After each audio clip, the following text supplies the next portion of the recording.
No man is more professional than I. I am a 1% man. I am not above or below any man. I'm training my mind. I'm building my body. I'm connecting to my soul. I'm investing my money. Welcome to the 1% Man Podcast. Let's go.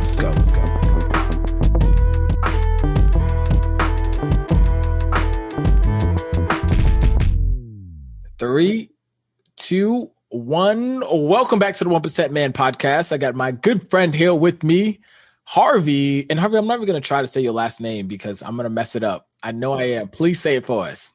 The last name is Laguerre. Harvey Laguerre. French, Laguerre. It is the word war in French. Yeah, Laguerre. You know what I'm saying? We're definitely about to go to war today, with especially this topic here. Yes, especially this topic here. But before we begin, congratulations on getting your own house in space. Yes. Congratulations to you. Thank you very much. Family, kids, life, but we got our space. We're getting comfortable. Most important thing, family is set. We're in our area. We're in our own essence. So thank you. I appreciate that. Thank you so much. Yes. Love it. So now Harvey is the co-host of the Love is Black podcast. If you guys know, every Thursday that Love is Black podcast comes out, and I'm an avid listener. I was on the podcast before on season 1. And I don't listen to the podcast because I was on the podcast. I listen to the podcast because Harvey and Carice are amazing at what they do, and they share amazing value. So I want to plug that in, and you should listen to it every Thursday that comes out. They have a lot of great episodes, amazing episodes. But Harvey, I want the listeners to get to know you better. So I'm going to ask you 3 questions so we can get to know you better. Is that cool? Let's do it. Okay, so question number 1. Knowing everything you know right now, what advice would you give your 18-year-old self? Ooh, that's good. Thank you. 18-year-old self. Wow. My 18-year-old self, if I could look him in the eye and listen, these girls, they're beautiful and they're all around. Yes. Wait a few years before you get involved. What? Sure. Handle that education first. Take care of yourself first. I had a lot of fun, and it kind of pushed me back in what I wanted to do. Had I waited a little bit, but it's all right because I ended up meeting my wife because of the lifestyle so everything happened. Because of my lifestyle choices. Exactly. I did meet my wife. But I would say be patient. That's what I love that. I totally agree with you. As you know, I'm writing a new book on dating, and I think waiting, especially for men, it's great to take some time to get to know yourself and what you're doing as well. So question number 2, if you had to be an expert in another space besides Black is Love space, what would it be and why? Expert in another space. I think it would be parenting. Now, in the last few years, I've become a stay-at-home dad. So I used to work. Then my job told me they didn't need my services anymore. So then so I'm home with my 4 kids. And I have a new appreciation for being the person who raises the kids. I am a parent, and I love watching my kids grow, watching them improve, watch their confidence grow, watch them become the people that they're meant to be. And I think, especially for fathers, because we're very we're not respected.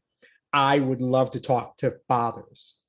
1, get your respect. You are as valuable a parent as a mother is. And I would love to be able to talk to dads you need to be in your children's lives. You're not helping to raise your children. You're not helping anything. You're a parent. You are doing the job. So if I could, I'm not there yet. I just life experience. But if I ever got trained, it would be being a parent. I'd love to talk to parents about that. I think that's amazing. I admire that 100%, man. Yeah, even my mom is over here saying she admires it, So question number 3, what is one value you believe all men should learn to make it a better place for everyone? Value every man. I've always liked this word. Empathy is really one of my favorite words. It's an emotion, and it's interesting when it comes to men because we're not always allowed to be emotional, to show emotion, to be emotional. And that emotion, I feel like when you're empathetic about other people and their situations and their lives, it can't help but make you a better person because you have to understand what other people are going through. You have to appreciate other people's struggles, other people's lives that you haven't lived, shoes that you haven't walked in. And I think if we were empathetic, if we understood struggles, if as men, if we understood the struggles that women go through, that sadly we put them through, if we understood struggles that other men go through, white man, Hispanic man, whatever, any other person, what that person is going through, we would be just better people because we could look at somebody and be like, I don't know what you're going through, but you're going through something. And I'd like to be the person to help you out or get you help. Empathy, I think, leads to understanding, and it leads to a profound level of respect for people. So empathy is a really big word. And I think that's what I would go with. I love what you just said, especially the part when you talked about what we put women through as men. And I think not enough times us as men, we don't really do that self-reflection and look back and say, you know what? I did this. Like this is not something that she was just born with or something that happened to her. But I, as a man, I caused that to happen. And I think that's amazing that you're able to say that as well. So yeah, I agree with you. I think empathy is huge. I always tell people, don't give me sympathy, give me empathy. Like, be able to walk in my shoes, but don't feel bad for the shoes that I'm wearing. You know what I mean? I love it because that's what caused me to grow and all that, but never give me sympathy because sympathy doesn't allow me to grow. You know what I mean? Empathy does. It gives me that space to be myself, to grow, to make mistakes. So I agree with you 100%. So now, before we talk about this hugely controversial, might get me like, the men are gonna love it. The women are probably gonna hate me about this, but I love this topic. So first, let's talk more about yourself. So in less than 2 minutes, give me your story about how you came from the old way of thinking, which is women are the prize, to now your new way of thinking that men are the prize. So in 2 seconds or less, 2 minutes or less, right? You got 2 minutes. 2 minutes on the game clock. So go. All right, I got you. We've grown up. We've been raised that we put women, wives, mothers, women in general, on a pedestal. And I'm not even saying that pedestal is wrong. We should respect women. We should value women. But that pedestal there's never two of them. There's one. It's women. That's where they are. And it took me a while to realize, as men, everything we do to get women to get in relationships, whatever. And it never felt like how we felt in a relationship or how we got to a relationship was valued. So the more I heard all these men making money, telling women how to act like a man and be a woman, all this junk, or this is the way men think, this is the way men act, all that stuff. You're the prize. He has to do all this to get you. He's looking for you. This is what he needs to do. He needs to wait 90 days to have sex with you. This is what you're supposed to do, all this stuff. There was never any discussion about what she needed to do to get him, because he wasn't a prize. He was searching. He was trying to get her. She never felt like she was searching for us, or that women were searching for us. They were just waiting for us, and we come get them. And then they set these standards and we just have to abide by them. What about me? What are you doing to get me? I'm a person too. I'm a value also. I'm a good man. Just because you cute, that only gets you so far. What are you bringing to the table? I am a prize. I am a value. You should have to do something. I should get something from you. So when it became apparent that as a man, we need to recognize our value in a relationship or just in general, that's when I started to be like, you know what? I love you women, but what you bringing to this table? Because I don't need to fill it myself. We should be able to do it together. That's pretty much what it was. No, I love that. I love that. Was there a particular event or situation that happened with a woman that caused you to think like this, or was this just like an overtime thing? It was really kind of an overtime thing. I'm lucky that I'm married. We're going on 12 years, Carice. And Congratulations. thank you, brother. Thank you. And she brings a lot to the table. Like we are essentially have switched gender roles. Because when we were together, when we started, I was working, she was at home, kids and whatever. And now we switch. I'm home and she's making the money. She's out there making money, taking care of all 6 of us, by the way. 4 kids, her and myself. I have a woman who brings to the table. She fills the table with the food, with the understanding, the love, the respect. She is the package. She's the total package. Hold on. Before we begin, before we even go further in that, I think this is important right now because since gender roles are switched, right, and a lot of men feel almost inadequate if a woman makes more money than them. Could you talk about how do you was there like was there a moment in time where you kind of felt like, okay, man, this is kind of weird, or were you just kind of like, yeah, I love this, like go ahead, or was there a moment? I've never had an issue that, and I've never actually understood. I mean, well, it's never been an issue for me, but I understand why it's an issue. We've been brought up to be the providers, the hunters, we're the protectors. This is what we've been. The irony is that we've had mothers who have raised us to be this way, to be the man in these situations, to then go find women who did maybe want that, but maybe don't. So there's a bit of confusion because we're raised, you're the man, you're supposed to go take care of that woman, you're supposed to go get that woman. And there wasn't that, I've never had an issue with that. Our money, she works, it's our money. I worked, that's our money. I've never had an ounce of question about that. She's not the type of woman to kind of hold it over my head. She's working, I'm not, or when we were both working, she made more or whatever. The money's going to the same place. Truthfully, we got 4 kids. That money's taking care of them kids. I don't have time to be mad about it. Them kids got to eat 3 times a day. They want to eat 3 times a day. So I don't care whether it comes from my check or hers.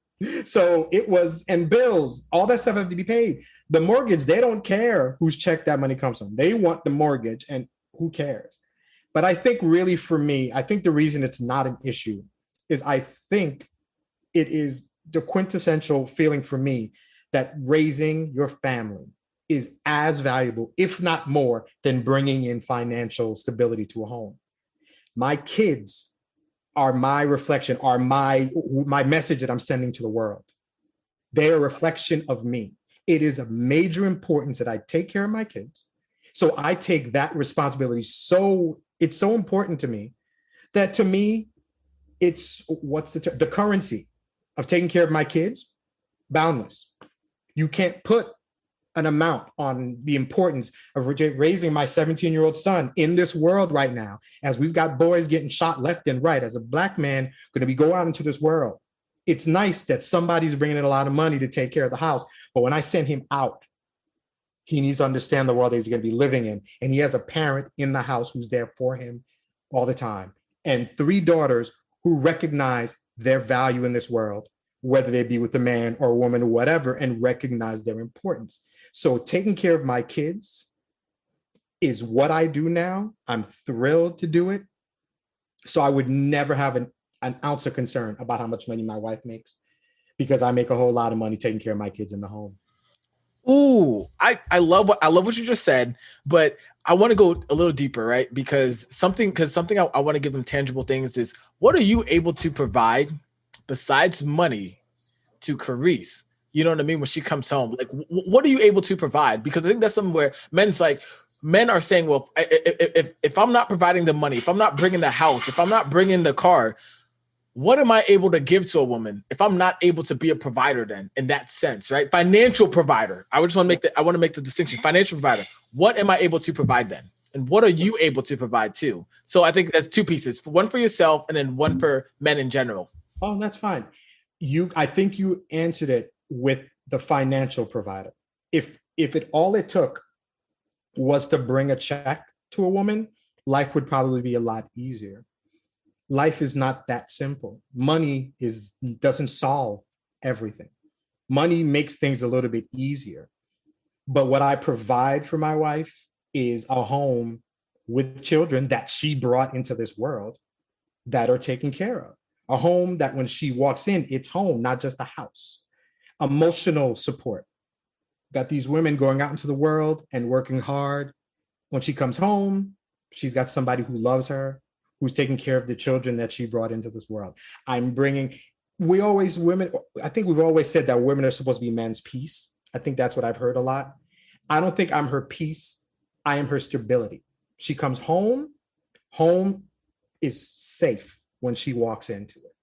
I provide safety.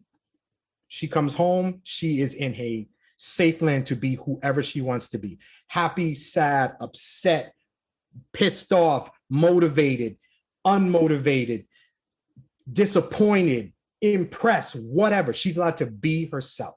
And when you allow a woman to be herself, she's her best self, and then she can go out into the world and do whatever she wants. So that's what I do. I allow Carice to be Carice when she comes home. Man, wow. I love that. So you are really, at the end of the day, you're not bringing the financial piece. What you're bringing is that stability piece and allowing her to fully express herself and to take off her and my friend Jeff has this poem called Inspiring Women. He says, I want to take off your cape, but I don't want to rid you of your superpowers. So what you're doing is you're essentially saying, hey, you know what? You could be you can be Lois Lane with me, but still have the powers of Wonder Woman, and I'm okay with that.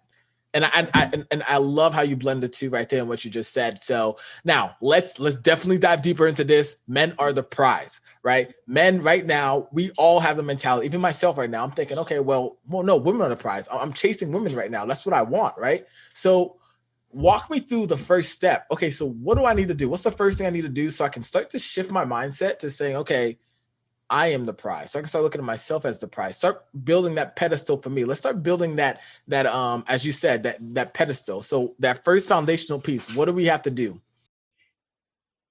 The first piece is very much looking inward. Before you can really sit or stand there and say, I am a prize, you need to be it. You need to recognize who you are, what you are. You need to be a confident person and know what you are. I am a Black man. I'm an educated Black man. I am a proud Black man. I can work with my hands. I can do something. I'm not just a wallet. I'm not just somebody's checkbook. I am somebody who brings multiple layers to a relationship. You need to be confident. And you talk to women, there's nothing more they love than a confident man. You don't have to be cocky. But you need to be confident. And if you know who you are and you understand what you bring to a relationship, and just like we tell women, you have standards, you have expectations. And when you feel good about yourself, you are allowed to have expectations, and you won't just take anybody. Just like we tell women, you don't just take any dude. You take a guy who you think is on your level. Same thing for men. You are a man, you've built up, you've worked hard, you are who you are. And when you're ready to find a mate, that mate needs to match you. It only works if you feel good about yourself. You need to know who you are. So what are some ways that we can get to know who we are as well? So what is something that you preach, or what's that method that you say, okay, this is how men can start to get to know who they are? What should we be doing so we can get to know ourselves? First thing first, when I was answering those questions at the beginning, and talking about, what I would, I guess what advice I would give, as much as, and we're kind of bred to love women and sex and all that, it is, I think, if you can take a step back and work on yourself first, it is, and it's hard. It's a decision to say, you know what, I'm not looking for a relationship or anything now. I'm not looking for sex. I'm looking to find out, what am I going to be? Do I know what I want to do in life? Do I know what job? Do I want to start a business? Do I want to go to college? Do I want to go in the Peace Corps? What do I want to do? What am I? Am I a compassionate person? Am I aggressive? Am I a leader? Am I a follower? What am I? And once you sit there and figure out what you are as a man, then I think you can get started. All right, so I'm a man. This is what I'm going to do. And then you go for it. And I've got 4 kids who I love, who I adore, and a wife who I adore. But when you're young and you don't have a child or a spouse, when it is just you, you can get a lot done because there's nobody else kind of depending on you. That's when what do you want to do? I can do it now. And then you go and you do it. So you start there and become, or at least know where you're going. You have a plan, you have a destination, and then start on that road to be that person. I love it. So first things first, we start to love ourselves. We really start to understand, okay, hey, this is who I am. Now we just figured out, okay, who we want to become. What's the next thing now? Okay, I know who I am. I know the type of person I want to be. I'm secure. Now we built the foundation, right? Now I want to start to add the blocks so that we can get on the same level as women. Okay, so what's the next piece? All right. So we respect ourselves. We know where we want to go. Now, hopefully, with that second step, we've also determined how we're going to get there, because everything is a trip. Everything is a journey. You want to be an architect, you got to go to school. You want to be a doctor, you got to go to school. You figure out what it's going to take for you to get to where you want to be. So now you've got your plan in place. Timeline, I'm going to be whatever. I'm going to be a teacher in 3 years. I'm going to do my schooling, do whatever, and I'm going to be a teacher. You make your plan and then you go for it. And you go hard as possible. You go, you do it, and you affirm yourself while you're doing it. I said 3 years ago that I was going to be a teacher. I'm 2 years in, I'm about to graduate, I'm looking for jobs. Now, all the work that you put in. And when I mean work, also, I mean kind of the solitude that you gave yourself, that you almost forced upon yourself. I took the time, I kind of pulled myself out of the rah-rah and the club and all that. I made a conscious decision to make myself the focus. And when I'm like 2 years in, and in a year, this is where I'm going to be.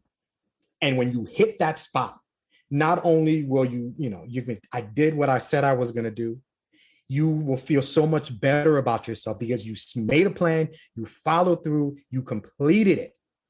That man is the one you sent out into the world looking for a mate.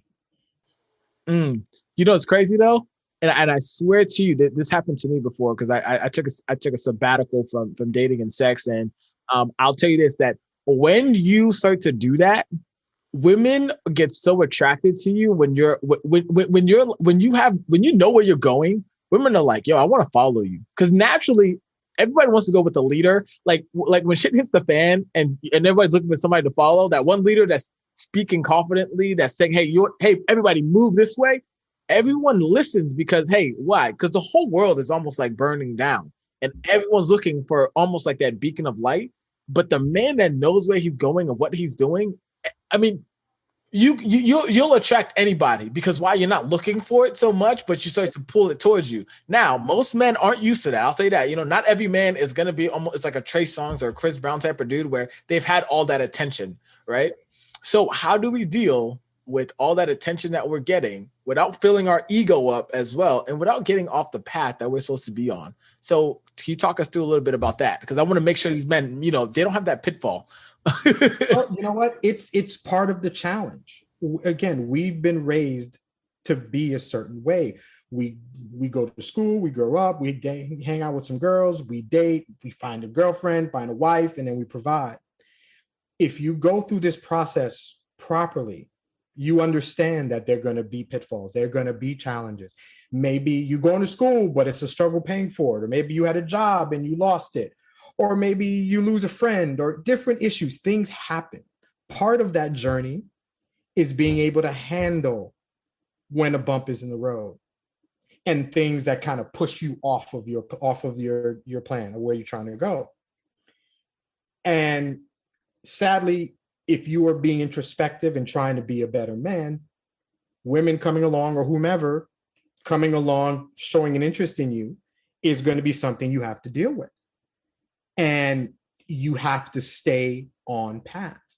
So you can, and I understand exactly what you mean. When I wasn't looking for girls, when I was younger, ridiculous. And I didn't have this mindset at all, but I understand what you mean. But when they come to you, and this is just another part of being a good man, is women are going to come to you and they might not be in the best place, or they might be in the best place. Maybe they come to you from a bad situation and they're looking for somebody to take care of them. or they really see something in you. But the best thing you can be is honest. You have a plan. You have ideas and things that you want to accomplish. So somebody comes along, like, listen, you're beautiful. I respect you, but I've made a plan. I've made a promise to myself that I'm not going to get into any relationships until I complete my plan. So we can't be anything right now. And it's hard because these women are beautiful. And you're right. When you're not used to that kind of attention and all of a sudden you're getting it and you're like, wow, I could do this right now. Right. The 1% man says, listen, give me a year or so. I'm not the man I'm ready to be yet. So we can't do anything right now. And maybe we'll cross paths again. No disrespect, but right now I am working on the prize, and that prize is me. Man, I love what you just said. Now, I want to give a little pushback and say, what if you find somebody and you feel like this is the one, right? Are you able to and she's like, you know what? And she says, yes, I love that you're working on stuff. I love that you're doing all this. I want to work with you. Should we sort of quote unquote let that guard down and bring her in and let her, not say help us build, but like help us on the journey of where we're going? Or is this such a personal journey that we need to have everybody out and we need to make it so we're just like, nope, I'm sorry, you got to stay there. I need to do this myself. It's a good question. And I wish, not every situation is the same. So it's hard to make a statement that will cover everyone. If you meet somebody who you feel early on completes you, motivates you, but doesn't derail your plans, then it's okay to say, listen, this is what I want to accomplish. And what you can do is, if you really respect the person, you really see a future, then you put everything out on the table. A level of honesty that might not be something the person's expecting, but this might be a good test. Like, listen, I had pretty much told myself I wasn't going to be in any relationships because I was working on my relationship with myself, but I see something in you. This is what I want to do. This has been my plan. I was here. Now I'm here. In a year, I'm going to be here. In 2 years, this is where I want to be. Are you able to be with me in this plan? Because I won't change my plan, but I'd like to include you in it.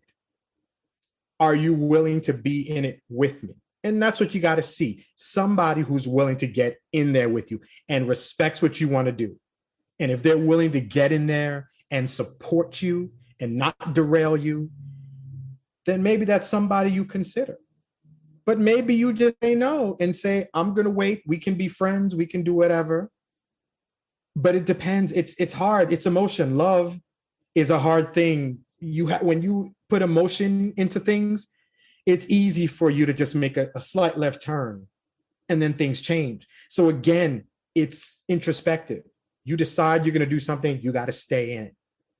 So it depends. The situation will dictate what you decide to do, but a decision like that can make or break your journey. One thing I love is that you gave us the word tracks, so that exactly what we can say. And also you said, you know what, at the end of the day, I get that is your decision. And also know that, it's hard for us to generalize things, especially that decision, because that is such a huge decision. Like, I know for yourself, you made that decision. You're just like, nope, that's my wife. You knew that was her. And you went over there and you told her and just boom, swooped her off her feet, right? Now, I also want to talk about men that are already dating now, because we're talking about single men, but men that are already dating, they listen to this and they're like, oh, wow, I can't believe that. The girl that I'm with, I'm the one that's pursuing her. I'm doing all this. How do we still pursue a woman while still remaining as still valuing ourselves as the prize? How do we do that? Well, it's how you pursue, to be honest. I mean, you're not pursuing her, you're not wooing her with trips and dinners and all that. If you really value this person, if you really see potential, then what you're bringing to her is important. You're bringing yourself. And it's a hard thing for us to do. Men we're not bred to be emotional and to be open like that. But if you're really pursuing this woman, a date or two and whatever, then it's open up, get to know her. What's her life like? And with that, you slowly open yourself up, and you got to build that connection. The emotional, the sexual connection, that's easy because it's there. There's just a connection with people. But to know somebody, to know what's really going on, what issues has she had, when she's ready to talk to you, what has she gone through? When you're ready to talk, what have you gone through? What happened in some previous relationships with some girl you thought was the one and she broke your heart? Or some girl that you were with and you did something stupid and you ruined it. When you can talk, you can pursue somebody, but you can bring yourself, and you can bring yourself in a measured way. You don't want to overrun the person like 2 weeks in, all of a sudden she knows everything, but you want to build. This is who I am. This is who I am, who I was before. And slowly but surely the relationship grows. The intimacy grows when you bring intimacy. And if you can do it with limited sexual activity, then it's amazing, because this woman knows you, or this man knows you. And when somebody knows you, that's a real relationship. When the person is in there and understands how you feel about things, they might not even like everything that you're saying, but they know who you are. It's hard to get away from somebody that you really know, that you can respect, admire, disagree with, but know. And that's the thing. You got to make a conscious effort to get to know the person. When we talk about women, that's important to them. A man who's intentional with getting to know you. And that's a big thing. I can say I love you. It's easy. Intentionally loving you is a much harder thing to do. And I think I know I'd recognize it, and I'm sure women recognize it too. When somebody makes it an act to love you, and if you are pursuing somebody and you show that and you do it, only really good things can happen. Harvey Laguerre. Are you? You said my name, my brother. Yeah. I like you know what I'm saying? I'm just like, well, I had to learn from the beginning of messing it up. I was like, look, if I say it wrong this time, like, I'm really bad, right? But I'm just saying, the knowledge that you just shared is bar none. I mean, I think people pay like millions of dollars for these things, right? I mean, thousands. They go to seminars, right? They go to therapy for all these things that you just shared. And I love what you just shared as well. But, something I want to do now, I want to plug in the podcast, and I want you to, don't hold back. Don't be humble about it, but tell people why they should listen to the podcast. Especially the Love is Black podcast. Why should they listen to it? I mean, black, white, brown, I mean, especially black people, you should need to go listen to that. But please sell the hell out why people should listen to this podcast. I love it. I love it already. And I plug it in all the time when I'm listening. But, for yourself as the owner, why don't you go listen to the podcast? And what value are they going to get from it too? Thank you. By the way, I appreciate the kind words. Our podcast really just began as just realizing that we are each other's best friends. And we were just having conversations that were fun. And we're like, we should just let people in on our conversations. So our first season, we were just talking about our relationship, our love story. It took us about 30 episodes to kind of really explain it, to deflower it and such. So you really get to know us. We pretty much put everything on the table. We're just two people who met, who got together. That was it. We put it out there. There's really not much y'all don't know about us. So that was the first season. And we were like, good. I mean, we spoke about ourselves. I'm like, you know what? I think that's enough. They done heard everything they need to hear about us. But next season 2, we're like, we have a great love story, but let's hear other people's love stories. Black love in particular, because it's not always portrayed properly, whether in media or wherever. There's always something to it. Black love is beautiful. And it needs to be displayed, to be promoted, to be just shouted from the hilltops. Black love is beautiful. And it's necessary. We are in a world where not everybody loves us. We need to love ourselves. especially the Black family. And when it's love, and this season, we've had a lot of couples, men, women, women, women, men, men, whatever. Black love, love is love. Our key is to have love be, what's the term here? Love is the focus. And if you want to hear stories about love, about how people met, what stuff they had to go through to stick together, the shenanigans, fate, how they met when they shouldn't even been in the same room, stuff that happened that brought people together, and then what they did with it, and how they might have separated, but they found each other again. That's what it is. People just tell us stories, and a lot of times we're just sitting there and we're just in awe. Like, that's nice, or that's beautiful to hear. So for every 10 love stories not even love stories, for 10 stories that could have been love but don't end up that way, we've got several stories of love, people who got together and stuck together, and it's within the culture. We have issues, we have concerns, we have problems that are pretty much unique to us, and that's why it's good for us to talk about it, and then to include the fact that life throws stuff at us that not everybody gets to deal with. So if you are Black, you're just listening to your own story, probably how your parents got together, how your cousin or your friends. If you're not, but you just want to hear love from a different angle, you can listen to us. So we're just here spreading romance, love, happiness, and it's just us. We're just talking. Me and Carice that's my wife. That's my best friend. We have an easygoing chemistry. We talk and we just yakking, and it's us in a room talking to people. And I think that's why it works for us. We're just easy. So I always say that I feel like I'm a fly in the wall, and you guys are like doing the dishes together, or just, going through the house, just talking, and I just get to listen in on your conversation. And when you have interviews with people, it's like I'm a fly on the wall, but they're just people at the house. You know what I'm saying? And you're still the same people. Exactly, because I love the sidebars when y'all two, because you can tell, like, Carice will say something and then you'll be like, what? And then you'll call her out and you'll have your own conversation there. Yes, I bet. Yeah. And the people interview are like, oh, they really, they going, they talking about it. Okay, what cool. You said what?